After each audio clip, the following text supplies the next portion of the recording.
Por favor, silencio. Vamos a comenzar la sesión de este miércoles.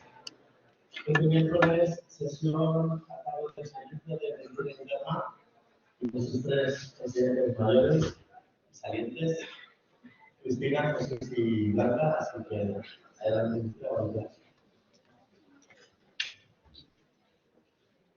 Bueno, buenos días. Soy Cristina Morata y junto con mis compañeros Blanca Díaz Sendero y Jesús Vázquez, R5 de Medicina Interna, vamos a hablar sobre fiebre e ictericia más allá de la colangitis, a propósito de un caso que hemos tenido ingresado en la planta de Medicina Interna el año pasado.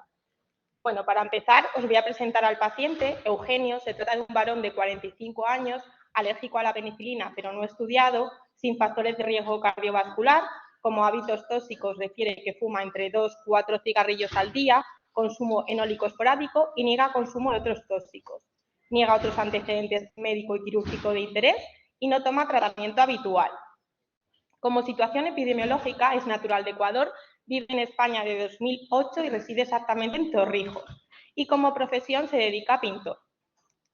Bueno, este paciente acude a las urgencias de nuestro hospital en enero del año pasado por un cuadro de 15 días de evolución de fiebre alta, 39-40 grados, a pesar de alternar paracetamol, nolotil y ibuprofeno. Además, asocia una epigastralgia que se irradia a espalda, sin náuseas, sin vómitos, sin relación con la comida, sin alteración del ritmo intestinal y sin productos patológicos. Además, el paciente refiere que asociado a este cuadro se encuentra más cansado, que ha perdido el apetito, refiere ictericia conjuntival y coluria y niega a colia y prurito.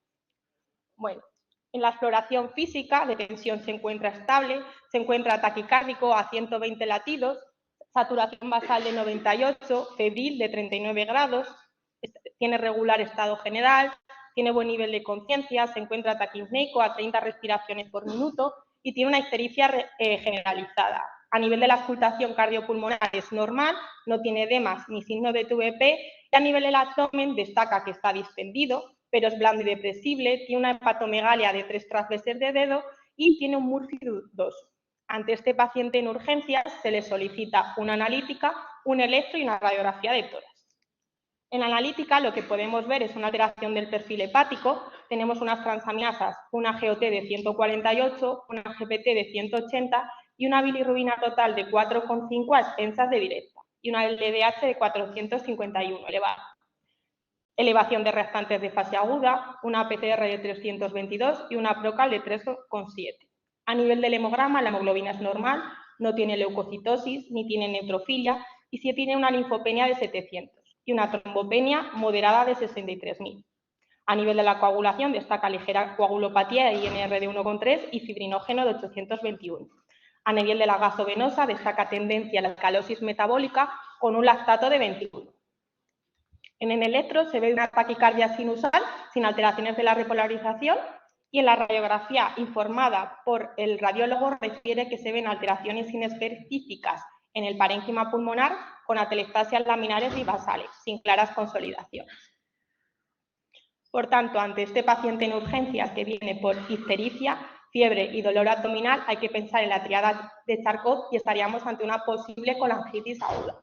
Dada la alteración del perfil hepático en la analítica, se le solicita una ecografía abdominal urgente. En la ecografía abdominal urgente lo que se ve es una vesícula no distendida, con pared engrosada, presentando un halo hipoecogénico y una banda hiperecogénica, presentando un grosor máximo de 9 milímetros, sin contenido en su interior. El radiólogo refiere que estos hallazgos podían estar en relación con edema parietal por proceso sistémico, colangitis, hepatitis, colecistitis alitiásica evolucionada, y la vía biliar intra y extrahepática es normal.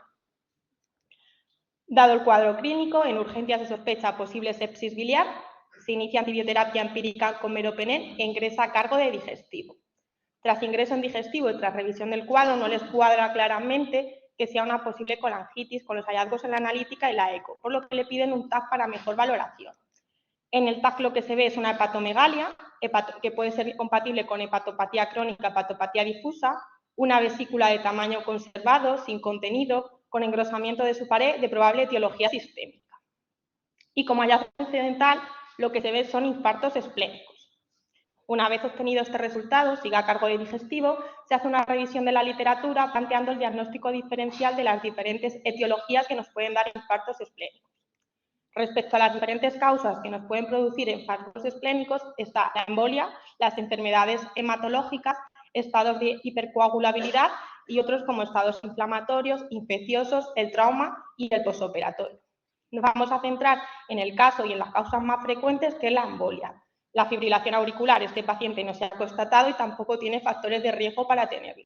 Lo otro que habría que pensar, dado el cuadro clínico, sería en la endocarditis infecciosa, por lo que se le solicita el estudio.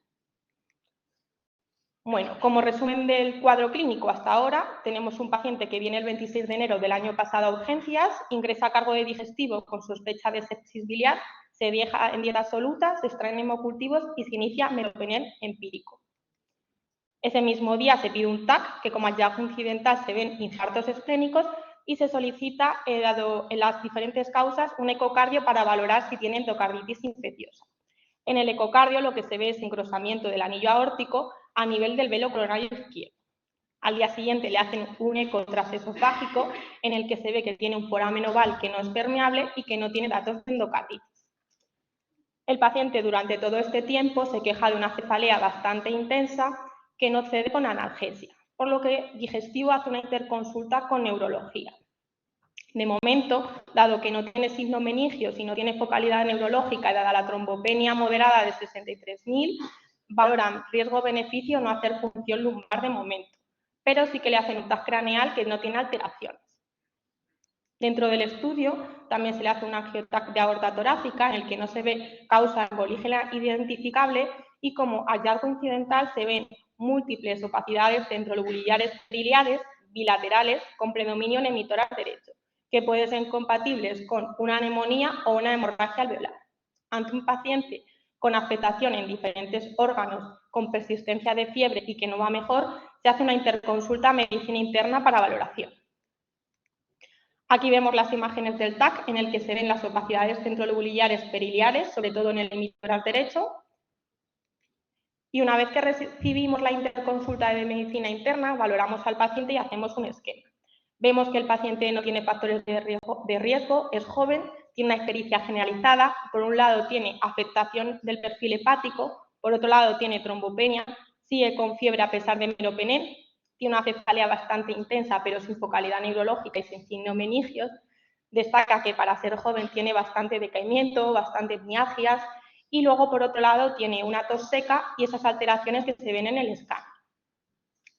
Por lo tanto, ante un paciente con posible afectación sistémica, se decide traspaso a cargo de medicina interna para completar el estudio. Y doy paso a mi compañera Blanca para hablaros del diagnóstico diferencial. ¿Qué tal? Buenos días, yo soy Blanca, R5 de interna también.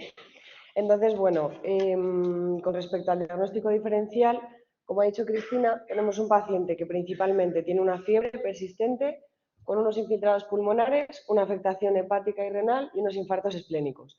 Entonces, siempre en estos casos, pues abrimos pues las 4 grandes horquillas, ¿no? Primero, fármacos, que parece que no es el caso porque el paciente no ha tomado ninguna medicación nueva. Y luego el tema de los tóxicos. Si recordamos, este señor era pintor. Bueno, pues sí que hay descritos algunos casos de síndrome de Wood-Pastor, es decir, de enfermedad antimembrana basal glomerular, que se asocian a la inhalación de hidrocarburos y hay hidrocarburos presentes en algunos tipos de pintura. Entonces, esto es una cosa que no podríamos descartar. En segundo lugar, con respecto a las infecciones, bueno, pues hablando de los grupos de microorganismos uno por uno, con respecto a las bacterias, pues podríamos pensar en una brucelosis, aunque no tiene los factores de riesgo epidemiológicos típicos, en una legionelosis, aunque la afectación renal es más rara. Una leptospirosis nos cuadraría bastante porque, bueno, si recordáis, la leptospirosis era característico del síndrome de Weil, en el que teníamos fiebre, teníamos infusión conjuntival, que en este caso no la tenemos, pero luego tenemos la tríada de ictericia, afectación renal y hemorragia. Todo esto pensando que esos infiltrados pulmonares sean una hemorragia alveolar y no una neumonía. Podríamos pensar también en la fiebre Q, causada por Coxiella burnetii, tuberculosis, aunque no es el cuadro típico, pues podría estar ahí. Y luego la anaplasmosis, aunque es una cosa bastante menos frecuente, es una enfermedad transmitida por garrapatas, pero en España sí que hay algunos casos. De hecho, en 2023 se habían descrito, me parece que 9 casos en toda España, normalmente en el norte. Es un cuadro que cuando ya afecta al paciente en fases graves, pues desarrollan una coagulación intravascular diseminada, un fracaso multiorgánico, hacen esos infartos esplénicos, un distrés respiratorio. Entonces, bueno, pues es verdad que también podría cuadrarnos. Con respecto a los virus, la neumonía por adenovirus puede cursar típicamente con hepatitis, pero bueno, todo lo demás pues tampoco es tan típico. Y luego las fiebres hemorrágicas víricas, que aunque no las solemos pensar por el sitio en el que vivimos, podríamos pensar en una fiebre amarilla. Recordemos que el paciente, su origen era Sudamérica, pues si hubiera hecho algún viaje de vuelta para ver a sus familiares, es verdad que aquí no hay casos autóctonos, o en un antivirus. El cuadro también podría ser compatible, pero bueno, pues es muy poco frecuente aquí en España, aunque sí que se ha aislado el virus en roedores. Con respecto a los hongos, podríamos pensar en Aspergillus, una aspergilosis pulmonar o una aspergilosis extrapulmonar invasiva, aunque no es frecuente que ocurran las dos cosas a la vez. Y luego otros hongos que tampoco son endémicos en nuestro país, como histoplasma, coccidioides o parcoccidioides. Y luego, por último, con respecto a los parásitos, pues un poco como pasa con anaplasma, tenemos a Babesia, también transmitida por garrapatas, también nos podría dar un cuadro bastante parecido. Y luego la malaria, que en este caso, pues como ocurre con la tuberculosis, no es el cuadro más típico. Después de las infecciones tendríamos que pensar pues, en las enfermedades autoinmunes. Con respecto a las enfermedades autoinmunes, igual que el síndrome de Goodpasture que hemos comentado al principio, no solo asociado a la inhalación de hidrocarburos, pues podríamos pensar en vasculitis ANCA, sobre todo una granulomatosis con poliangeitis. Podríamos pensar también en un lupus o incluso podríamos pensar en un síndrome antifosfolípido, porque bueno, pues este paciente tiene manifestaciones trombóticas y manifestaciones hemorrágicas. Y luego ya por último, pues tumoral o un estado protrombótico, en principio tenemos un TAC body que es normal, no es nuestra primera sospecha, pero bueno, siempre hay que pensarlo y se podrían ampliar estudios, se podría pedir por ejemplo un PET-TAC para descartar del todo que no haya una neoplasia subyacente. Y nada, os dejo con Cristina otra vez.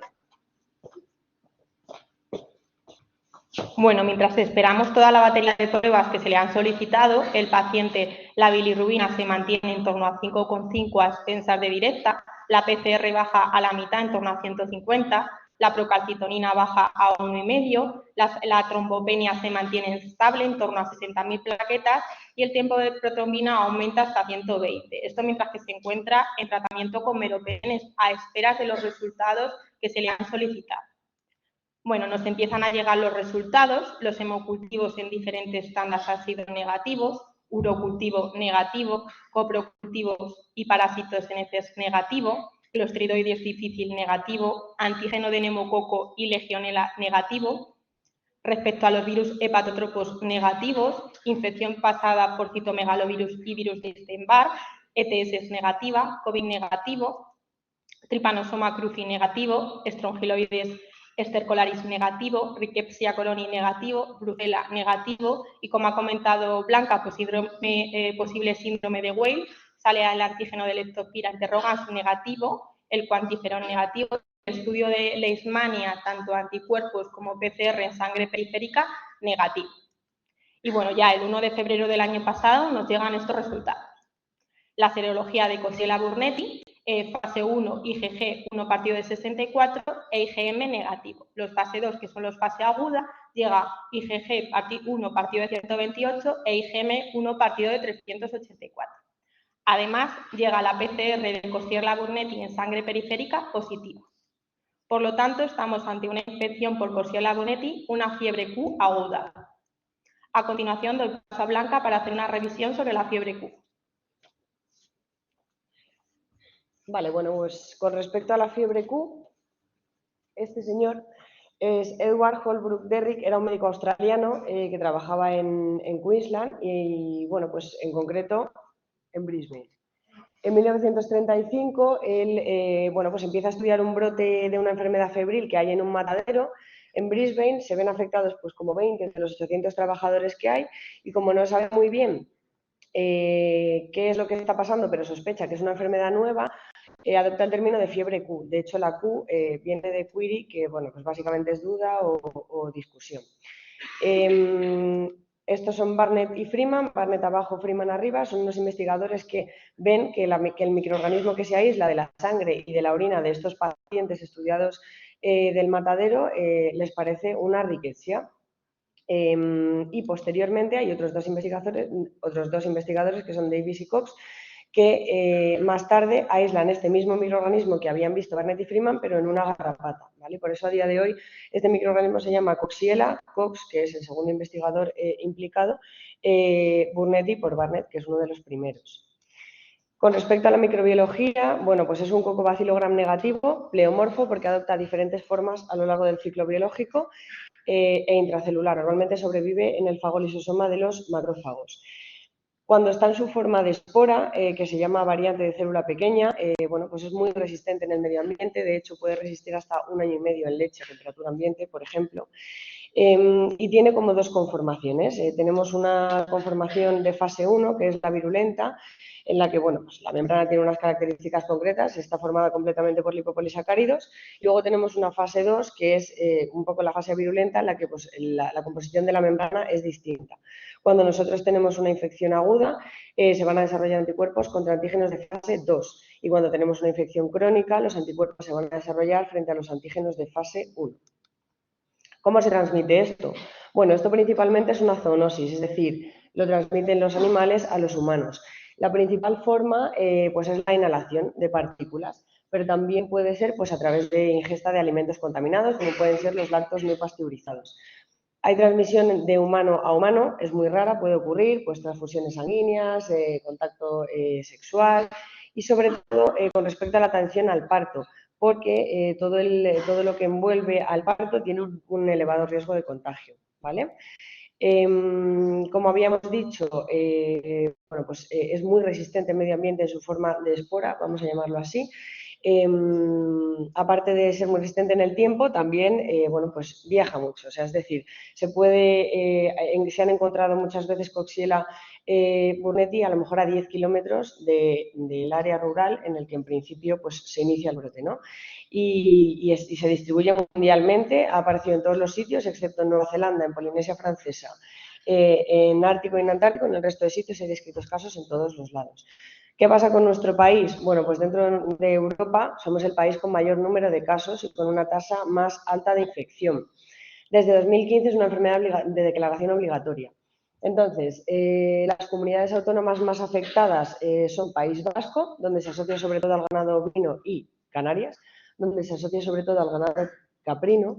Y luego, bueno, pues también hay una cosa característica, que es que hay un gradiente norte-sur con respecto a la clínica. Es decir, en el norte de España es más frecuente la afectación pulmonar, mientras que, por ejemplo, en nuestro área sería más frecuente la afectación hepática, cosa que, bueno, podría cuadrar con nuestro paciente, aunque nuestro paciente pues, parece que la afectación pulmonar es más llamativa que la hepática, ¿no?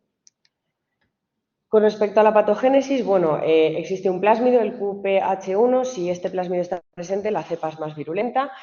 ¿Qué es lo más frecuente? Lo más frecuente es que nosotros entremos en contacto con el germen y seamos asintomáticos. De hecho, las mujeres y los niños son todavía más propensos a ser asintomáticos porque parece que las hormonas esteroideas tienen ahí algún papel. Si no somos asintomáticos, lo siguiente más frecuente que puede ocurrir es que tengamos pues un cuadro leve y autolimitado, un cuadro febril de 1 a 2 semanas de duración, más o menos.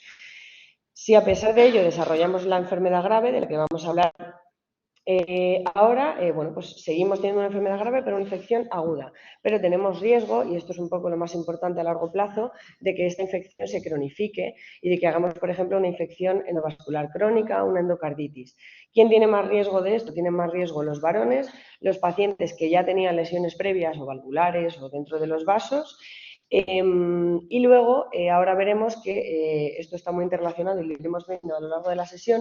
Los pacientes que tienen anticuerpos antifosfolípido positivos también tienen más riesgo de cronificar esta infección por Coxiella burnetii, ¿vale?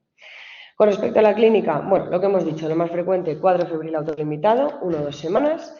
Con respecto a la neumonía, solo vamos a repasar aquí la clínica que nuestro paciente tenía, ¿vale? Con respecto a la neumonía, bueno, pues se puede cursar como una neumonía atípica, aunque tiene diferentes formas clínicas. Fiebre tienen todos y es muy característica la cefalea. Nuestro paciente, recordemos que la tenía. Muchas veces hay disociación clínico-radiológica, a lo mejor el paciente está poco sintomático, pero tenemos muchos infiltrados o viceversa. Y bueno, cuando el paciente cronifica y hace una infección persistente, tiene riesgo de hacer una fibrosis intersticial a largo plazo. Y luego, como datos un poco característicos para los clínicos, pues la leucocitosis no aparece muy frecuentemente, solo en 1/3 de los pacientes, y hacen trombopenia e hipertransaminasemia. Con respecto a la hepatitis, bueno, pues afectación muy frecuente, puede aparecer de 3 maneras, o bien un cuadro similar a una hepatitis viral típica, o bien es un hallazgo incidental en un paciente con neumonía porque eleva las transas, o bien podemos tener una fiebre de origen desconocido en la que lo único que encontramos es la hipertransaminasemia. En este caso, suelen aparecer granulomas hepáticos en donut, que no son patognomónicos, porque también pueden aparecer en el linfoma de Hodgkin y en otras enfermedades, pero bueno, que pueden estar ahí. Y también hay casos descritos de colecistitis alitiásica, que recordemos, nuestro paciente tenía una colecistitis alitiásica en el informe del escáner. Y con respecto a la cefalea, también queríamos recalcar esto porque es muy característica. De hecho, es muy frecuente que los pacientes con fiebre Q se acaben sometiendo a una punción lumbar por una cefalea persistente, ¿vale? Que luego en principio pues es normal, pero es un dato muy característico clínico. Con respecto al diagnóstico, a destacar, no hay que esperar la confirmación para iniciar el tratamiento. ¿Por qué? Porque lo más habitual es que hagamos un diagnóstico serológico. Entonces, cuando tengamos una sospecha clínica, hay que empezar a tratar. La fiebre Q aguda, como habíamos visto en las primeras diapos, el diagnóstico le van a dar unos títulos altos de anticuerpos frente a antígenos de fase 2. O bien que veamos una seroconversión entre la fase aguda y la fase crónica, pues que el título de anticuerpos aumente más de 4 veces, ¿vale? O que tengamos una PCR positiva, que eso siempre es confirmatorio. Para diagnosticar una infección focal persistente, antes se llamaba fiebre Q crónica, ahora ya no se llama fiebre Q crónica porque no solo hay que demostrar la presencia de microorganismo, por ejemplo, no solo hay que demostrar una serología positiva, sino que también hay que demostrar evidencia de lesión, ¿vale? O en los vasos, o en una válvula, o en cualquier sitio. Y luego esto como dato curioso, pues que se puede aislar en un medio de cultivo el microorganismo, ¿vale? Con respecto al tratamiento, el tratamiento de la infección aguda va a ser la doxiciclina, 100 miligramos cada 12 horas, 14 días. Alternativas, pues el cotrimoxazol, los macrólidos y las quinolonas. Cuando tenemos factores de riesgo para que ese paciente cronifique, por ejemplo, en un paciente valvulópata, ya veremos un poquito más adelante y os comentará Cristina y os comentará Jesús que se puede asociar hidroxicloroquina y que de hecho se recomienda. Con respecto a la infección focal persistente, pues el tratamiento se prolonga mucho tiempo porque estamos hablando de que pueden acabar haciendo una endocarditis. Entonces, pues mínimo van a ser 18 meses si es sobre válvula nativa o 2 años si es sobre válvula protésica. Con respecto a la monitorización, como repito, lo que más miedo da es que hagan una infección crónica y una endocarditis, se recomienda ecocardio a todos los pacientes y en los que creamos que puede haber riesgo de que desarrollen la infección hay que buscarla activamente. Pues es decir, si tienen lesiones vasculares, si tienen endocarditis, si tienen unos anticuerpos antifosfolípidos, tengo que buscar activamente una infección crónica, ¿vale? Haciendo serología y si veo que, bueno, pues que la sospecha es alta, pues puedo ampliar con otras pruebas de imagen como puede ser un PET-TAC o una GPTAC. Con respecto a la prevención, no hay vacuna para humanos en España, hay vacuna para animales, pues lógicamente control del reservorio, ingesta de lácteos pasteurizados y como dato curioso, si un paciente con fiebre Q ingresa en un hospital, no hace falta aislamiento, ¿vale? Simplemente si es una mujer en la que se va a hacer atención al parto, sí, o si hay un procedimiento que genera aerosoles, como puede ser una fibro, sí, pero si no, no hace falta aislar al paciente, ¿vale? Y seguimos con el manejo del caso con Cristina. Bueno, volviendo al caso, como ha dicho Blanca, una vez que tenemos la serología positiva, se inicia doxiciclina, un comprimido cada 12 horas de 100 miligramos. Se comenta con medicina preventiva, dado que es una enfermedad de declaración obligatoria, y restaurando al paciente refiere que es pintor, no pintor de cuadros, sino de casas, y refiere que hace unas semanas había estado pintando en un matadero sin ninguna protección. Bueno, ese mismo día voy a ver al paciente a última hora de la mañana para decirle los resultados y que vamos a iniciar doxiciclina y destaca que tiene un empeoramiento clínico a nivel respiratorio. El paciente refiere un dolor pleurítico a nivel del emitoras derecho, destaca una taquipnea en torno a una frecuencia respiratoria de 25, taquicárdico 100-110 latidos y a lo largo de la mañana ha iniciado oxígeno y cuando lo veo está con gafitas nasales a 3 litros para mantener saturación por encima de 95. Además, revisando la analítica de ese día, se ve una anemización de 2 puntos en las últimas 24-48 horas. En ese momento solicito una placa de tórax que si recordáis con la que venía en urgencias, que no se veía casi nada salvo el radiólogo. Aquí se ve unos infiltrados algodonosos a nivel del emitoras derecho y un derrame pleural, que dado los hallazgos que se ven en el escáner, que se podría ser compatible con posible hemorragia alveolar para neumonía, se comenta por un lado con la UBI para que conozcan el caso, dado que es complejo, para que en caso de empeoramiento lo conozcan, y por otro lado se comentan con neumología para completar el estudio. Se hace una fibrobroncoscopia. En la fibrobroncoscopia se ve que el árbol traqueobroncal no tiene alteraciones, no tiene datos de sangrado activo, y en el lavado bronquialveolar, al final del lóbulo medio, sí que se ve tinte hemático. En anatomía patológica, en la muestra nos confirman que hay hemosiderófagos y los cultivos, tanto del lavado como del VAS, son negativos para cultivo aerobio, anaerobio de hongos y micobacterias. En este punto, estamos ante un paciente con una fiebre Q aguda y una hemorragia alveolar.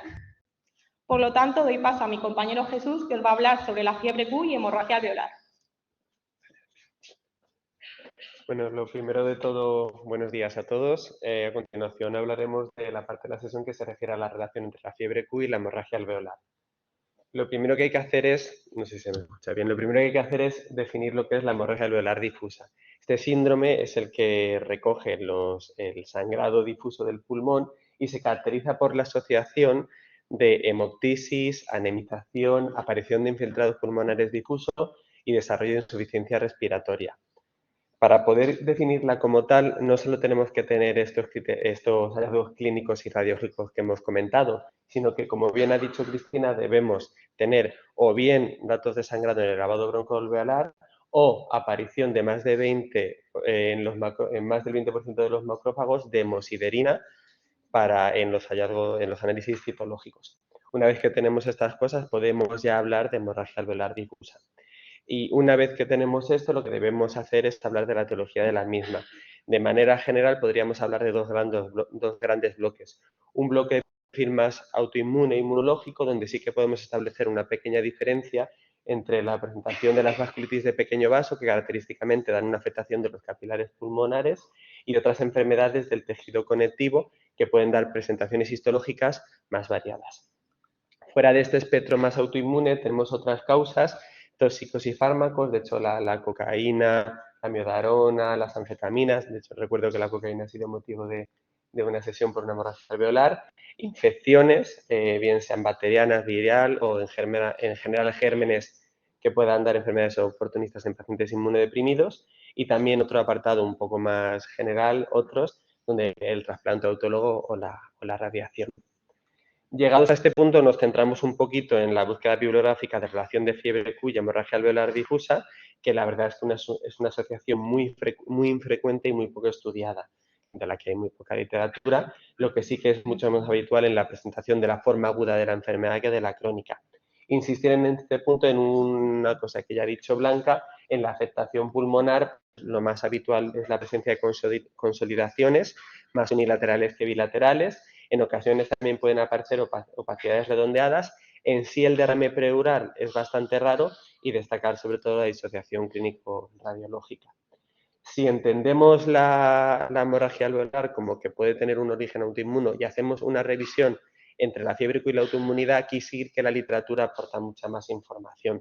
Y esto no es algo específico de la fiebre Q, sino que en general las infecciones, virus y demás patógenos infecciosos se han postulado como principales desencadenantes ambientales de la inmunidad. Un término que normalmente nos referimos a ello como epifenómenos, he perdido el puntero, inmunológicos.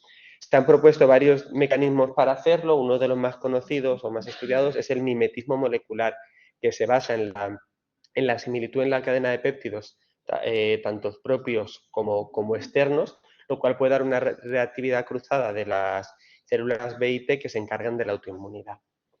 En ese sentido, queremos presentaros pues, algunos de los trabajos que vimos. El primero es una revisión del año 2018 que se encarga de ver un poco la prevalencia de los anticuerpos en la fiebre Q, y que habla de una prevalencia muy alta. Sobre todo en la fiebre Q aguda destaca sobre el resto la presencia de anticardiolipina, que en algunas series se describe entre el 47 y el 81%, y que hay mucha diferencia respecto tanto a los otros anticuerpos antifosfolípidos, la beta 2 y la cardiolipina, y otras series de anticuerpos como ANA, ANCA o antimembrana basal glomerular. Destacar que en la fiebre Q son muy poco frecuentes los anticardiolipina. Esta es otra revisión, está un poco más antigua, del año 2013, que lo que hace es coger una cohorte de pacientes con fiebre Q y de ellos un 2% desarrolla trombosis y analiza la presencia de autoanticuerpos en esta cohorte de trombosis. Vemos que hasta el 92% de ellos son positivos para IgG de anticardiolipina y hasta un 83% lo son para anticoagulante lúpico. Aprovechamos en este momento para enseñaros tanto el resultado del PET-TAC como de la autoinmunidad de nuestro paciente. Destacar que salieron positivos los anticuerpos antimembrana basal glomerular, así como toda la batería de anticuerpos antifosfolípidos. La IgG e IgM de antibeta-2 glicoproteína, anticardiolipina y el anticoagulante lúpico con el test de Viva de Russell. Y destacar que este anticoagulante se solicitó cuando el paciente todavía no estaba anticoagulado, dado que esto puede alterar falsamente el resultado. Entonces, la duda que se nos genera es si estos anticuerpos que estamos viendo en este paciente son un fenómeno, un epifenómeno autoinmune, o si realmente la positividad de estos anticuerpos puede reflejar que el paciente está haciendo un síndrome antifosfolipídico. De manera general, el síndrome antifosfolipídico se caracteriza básicamente por la aparición de trombosis de repetición, tanto arteriales como venosas, y morbilidad obstétrica asociada a la presencia de anticuerpos antifosfolipídicos. Es importante destacar que a finales de este año, del año pasado, perdón, de 2023, se hizo una actualización sobre los criterios clasificatorios, no diagnósticos de la enfermedad, y que se llama así porque permite clasificarla a la hora de desarrollar ensayos clínicos. Estos criterios lo que incluyen es la presencia de un criterio clínico, que lo veremos ahora un poco con más detalle, más la asociación de anticuerpos antifosfolípidos positivos en algún momento de los 3 años posteriores perdón, al desarrollo del criterio clínico.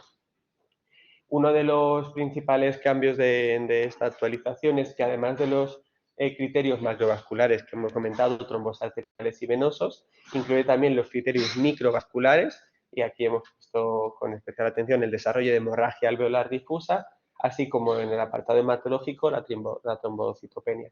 Tenemos también el criterio obstétrico y el de afectación de válvula cardíaca. Entonces, este estudio un poco de la hemorragia alveolar difusa como parte del síndrome antifosfolípido tampoco hay mucho referido porque es algo novedoso, pero sí que se intenta estudiar cuáles son los factores que pueden estar más asociados con el desarrollo de la misma. Se han destacado la presencia de enfermedad de la válvula mitral, afectación del sistema nervioso central o cutáneo, el embarazo, la hipertensión pulmonar, los niveles de C4 bajos o los niveles altos de IgG de antiglicoproteína, anticardiolipina, como algunos de los factores que se podrían asociar, y donde todavía es muy difícil establecer unas guías en el aspecto de la anticoagulación de estos pacientes, donde hay que tener muy en cuenta el riesgo, el beneficio-riesgo por la aparición de fenómenos trombóticos, así como de sangrados. Y es muy importante, como siempre, individualizar en cada paciente. Y dicho esto, dejo de paso a Cristina para hablar de nuevo del caso. Bueno, en este punto es un caso bastante complejo. Vamos a hacer un resumen de lo que tenemos. Se trata de un varón de 45 años, sin antecedentes de interés, que tiene una infección por fiebre Q en fase aguda, que tiene por un lado hepatitis, por otro lado trombopenia, infartos esplénicos, hemorragia alveolar difusa con insuficiencia respiratoria leve, tiene anticuerpos antimembrana basal glomerular positivos y el estudio de todo el perfil de antifosfolípido positivo. Respecto al manejo de este caso, una vez que tenemos la serología positiva, se inicia dosiciclina. Con el empeoramiento respiratorio se plantea que pudiera ser una hemorragia alveolar más menos una neumonía típica. Además, recibimos como resultado dentro del estudio que se le pidió ingresado en digestivo por la posible hemorragia alveolar que se veía en el TAC, los anticuerpos antimembrana basal glomerular positivos. Ante posible enfermedad de Wood-Baxter, dado que es pintor, se comenta con nefrología y refieren que, dado que no tiene afectación renal, no tiene deterioro de la función renal, el sedimento es normal, no parece que sea un síndrome de Wood-Baxter. Se hace una revisión conjunta de la literatura y parece que está descrito como fenómeno autoinmune en la fiebre Q. Por otro lado, neumología, una vez que se confirma el diagnóstico, se inicia corticoide miligramo kilo. Se comenta con hematología, con coagulación y valorando riesgo-beneficio. Por un lado tenemos la hemorragia alveolar y por otro lado tenemos el perfil de antifosfolípido completamente positivo e infartos esplénicos. Se decide iniciar anticoagulación de forma progresiva a dosis intermedia. Y además se inicia hidroxicloroquina de 200 cada 8, para os explicaré por qué. Bueno, en los últimos estudios y en las últimas revisiones se ha visto que los anticuerpos anticardiolipina positivo en estos pacientes son un nuevo marcador biológico predictivo de complicaciones agudas de la fiebre Q. Además, se ha asociado a mayor riesgo de infección persistente por fiebre Q. ¿Qué complicaciones se han asociado con estos anticuerpos? Pues la endocarditis, el síndrome hemofagocítico, la meningitis, la trombosis y la colecistitis alitiásica. La hidroxicloroquina, por sí, lo que hace es que alcaliniza el fagolisosoma donde se replica esta bacteria, favoreciendo su efecto bactericida de la doxiciclina.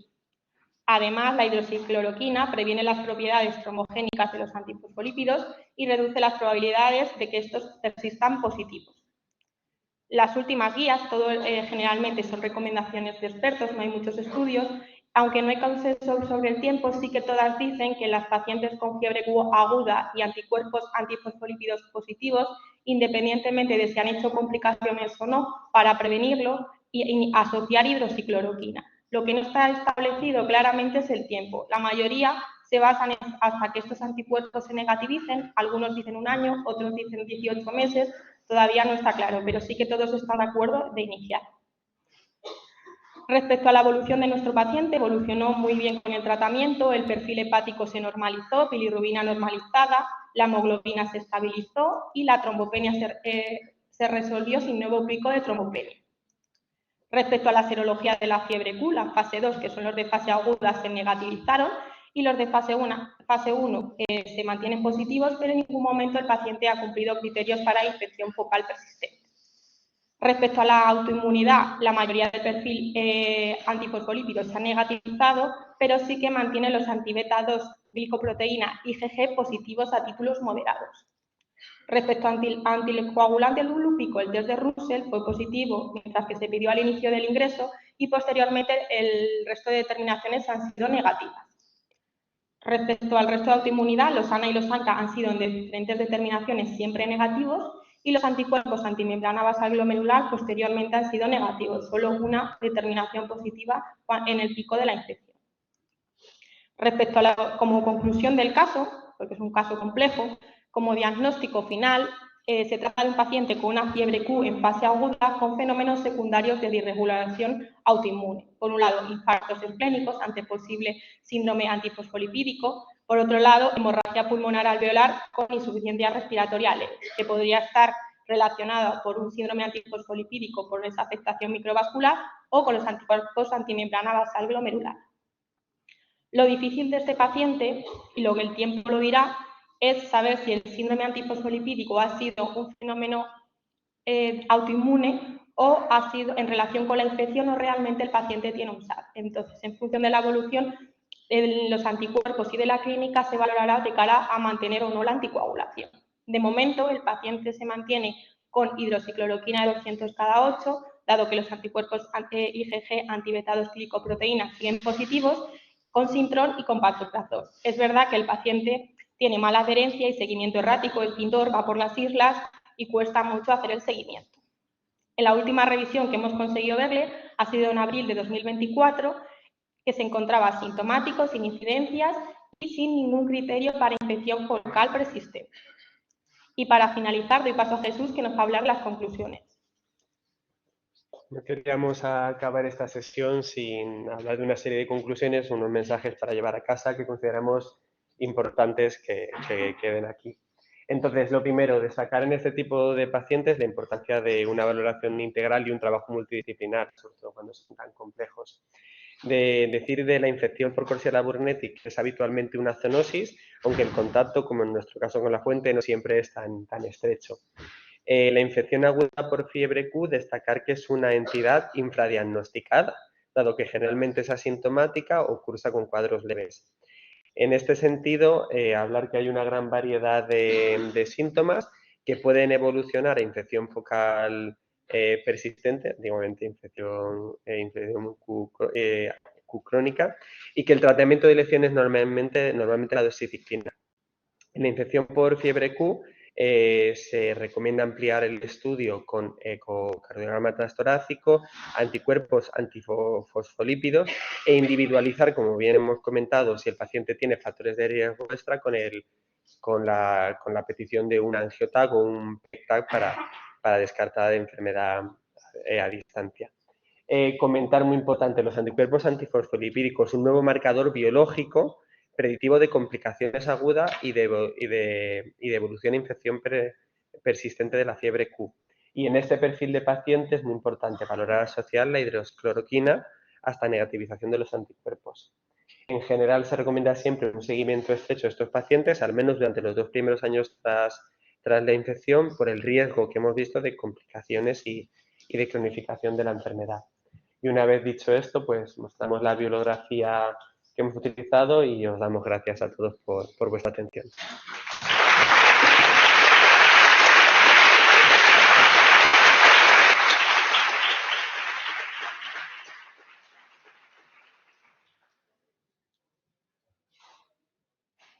Bueno, chicos, yo le paso.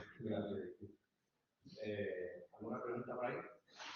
¿Alguna aclaración? Si queréis, Cris, abriros también el micro.